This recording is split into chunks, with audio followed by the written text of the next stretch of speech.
It is Sunday, the 11th of September, 2016. We're in front of the Unitarian Church of Montreal. Well, actually, we're at the western entrance into the Unitarian Church of Montreal on Bulmer Street in NDG. And we're looking at what used to be a chalk slogan protesting against Unitarian Universalist cover-up of clergy sex abuse. Off the top of my head, I can't remember exactly what the slogan said, but I think it said something like Unitarians cover up and deny clergy abuse. Might have said Unitarian Universalists cover up and deny clergy sex abuse. Might have been even a bit more specific in saying something like Unitarian Universalists cover up child sex abuse. I know it didn't say anything about blasphemy law because there wasn't any room, but the other slogan that got erased, which is now almost completely dry, it was here.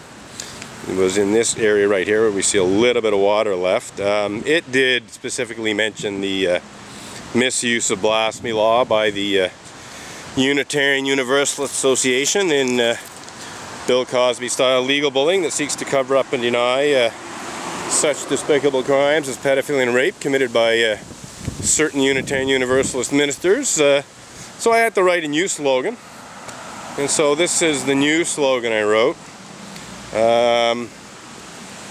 Unitarians misuse blasphemy law to cover up child sex abuse, including rape.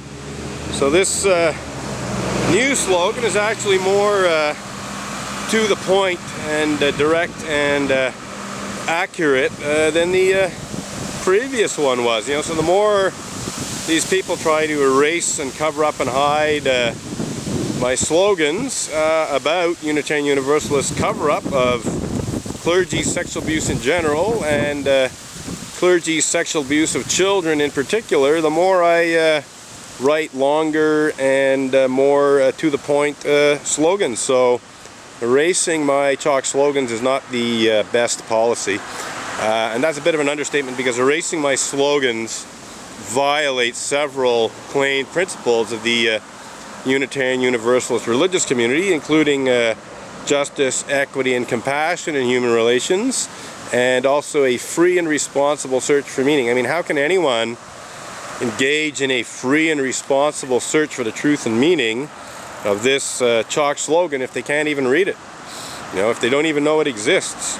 There's no possibility for a free and responsible search for whether or not Unitarian Universalists actually do misuse blasphemy law to cover up child sex abuse, including rape, if you can't read this slogan.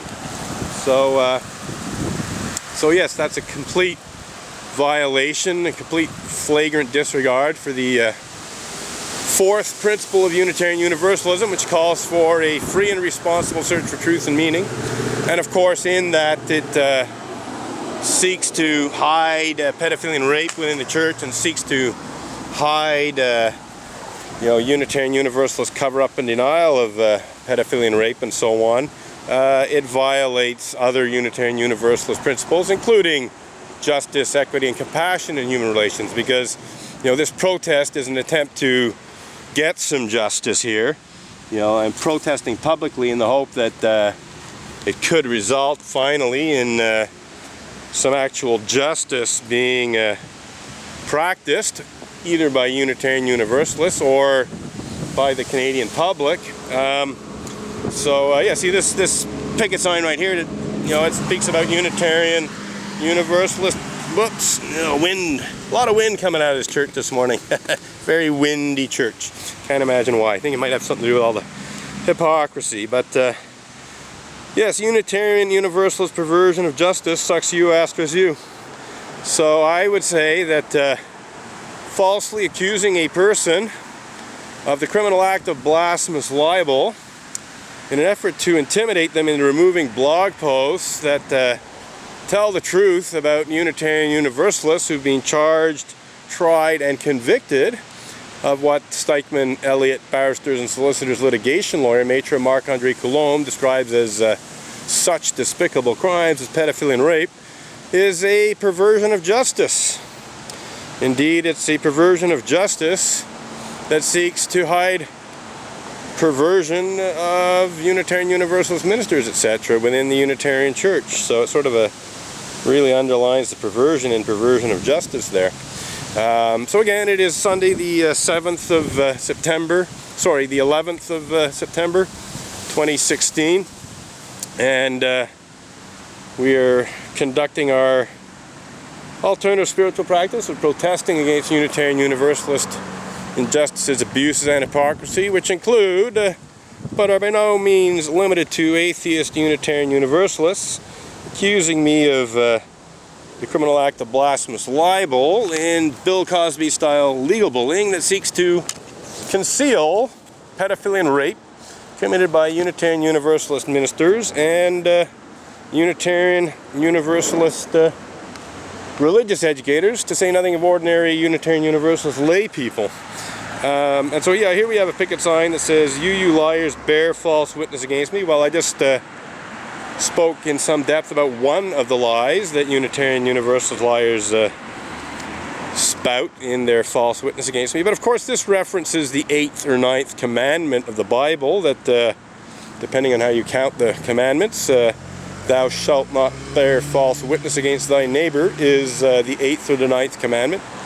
And Unitarian Universalists have repeatedly borne false witness against me almost since I first had anything to do with the Unitarian Universalist religious community. So they're very, very good at making a total mockery of the commandment that says thou shalt not bear false witness against thy neighbor. I'm very, very careful to tell the truth. Everything I have on my picket signs, everything I have in my chalk slogans, everything I have in my blog posts is very solidly founded on the truth, and most of it has plenty of hard evidence backing it up. You know, for instance, my blog posts about Unitarian Universalist pedophiles and rapists are based on published newspaper reports that told about how Reverend Mac Wallace Mitchell was charged, tried, and convicted of the rape of teenage Tibetan refugees who he had lured away from their families in India with promises of a better life in America. He promised them an education. Well, they certainly got an education. And my blog posts about Richard Buell, who I described as a pedophile rapist, because the newspaper articles spoke about how First Parish Norwell parishioner, not even a Unitarian Universalist minister to my knowledge, Richard Buell, was charged, tried, and convicted of the forcible rape of preteen girls who were no older than 12 years old at the times that the rapes took place. Might have been as young as 6, according to some estimates.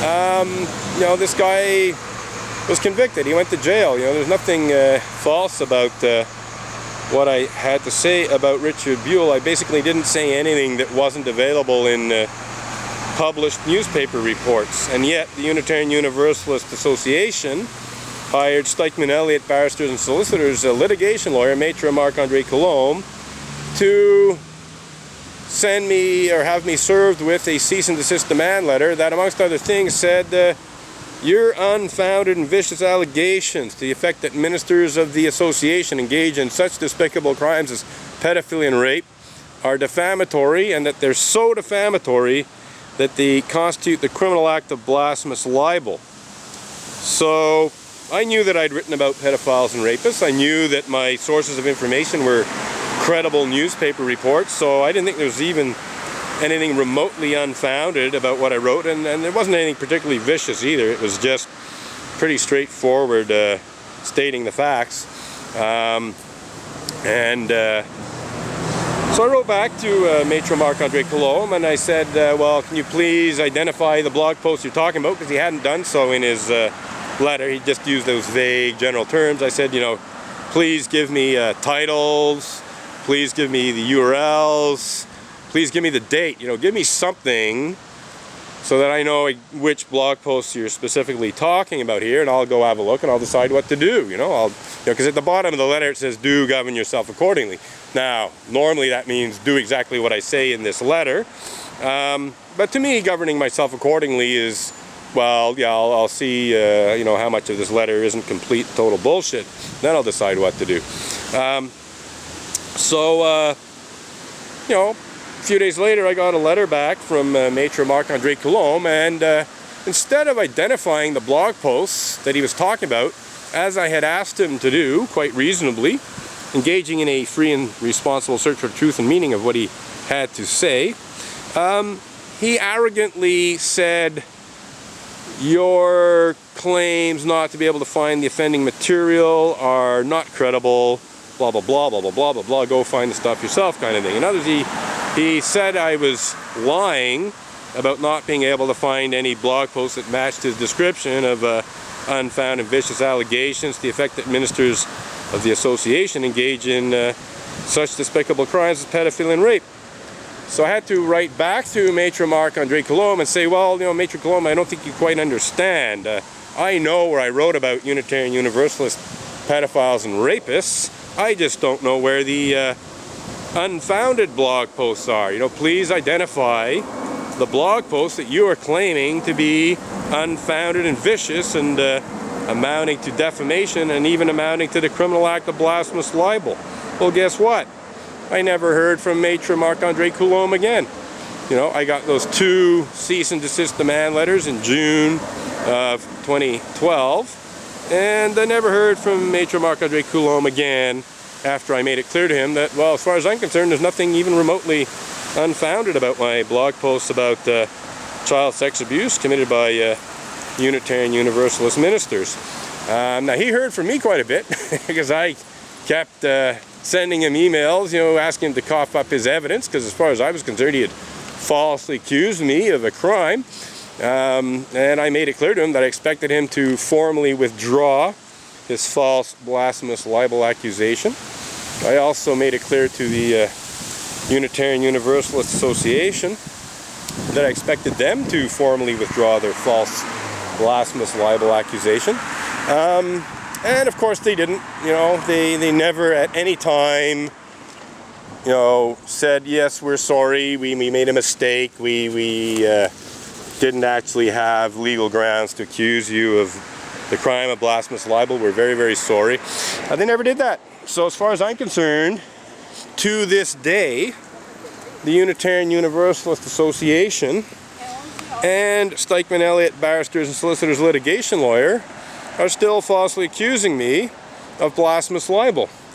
To say nothing of the other accusations they made in their letter, because they've never formally withdrawn the accusation. You know, they accused me of something, and then they never at any time took back the accusation. So if you accuse someone of something, and you never at any time withdraw the accusation, well, then you're still accusing them in my books. So essentially, this comes back to bearing false witness against me. By falsely accusing me of the criminal act of blasphemous libel in legal bullying that seeks to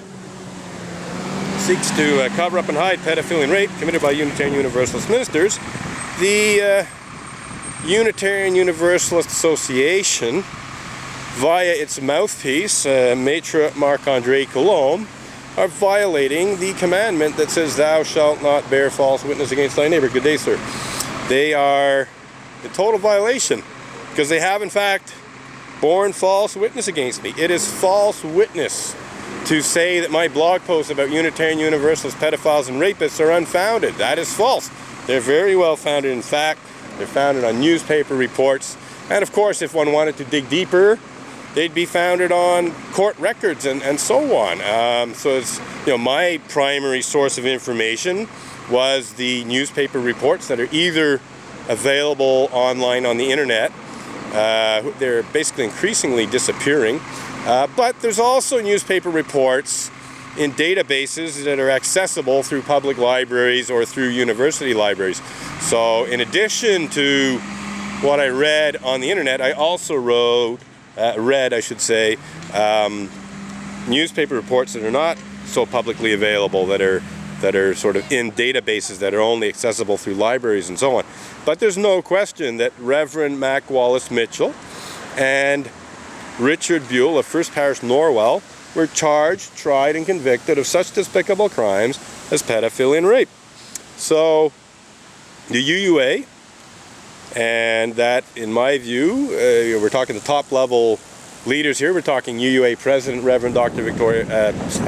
Reverend Dr. Peter Morales. We're also talking UUA Executive Vice President Kathleen K. Montgomery. And yes, we actually are also talking about Reverend Dr. Victoria Weinstein, who's not a UUA leader. Reverend Dr. Victoria Weinstein is the former minister of the First Parish Norwell Church that Richard Buell belonged to. And it is very, very clear to me that Reverend Dr. Victoria Weinstein colluded with UUA leadership, colluded with Kathleen K. Montgomery, colluded with UUA President Peter Morales to falsely accuse me of the criminal act of blasphemous libel in an effort to have my blog posts about her pedophile rapist parishioner, removed from the internet. So yes, Reverend Dr. Victoria Weinstein is bearing false witness to me, against me in that sense. And she's actually bearing false witness against me in a variety of other ways too. But she's part of that false blasphemous libel accusation as far as I'm concerned. She pretty well, it's almost inconceivable that the UUA would accuse me of blasphemous libel in an effort to hide pedophilia and rape if Reverend Dr. Victoria Weinstein hadn't been involved in the pedophilia aspect of it. Because what Reverend Mac Wallace Mitchell did was rape teenage Tibetan refugees. So it would be fair to say that they were children, but to my knowledge they were about 16 years old when he first began raping them. So it's not exactly pedophilia.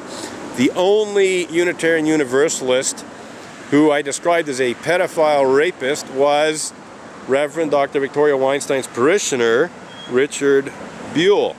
So it's pretty clear to me that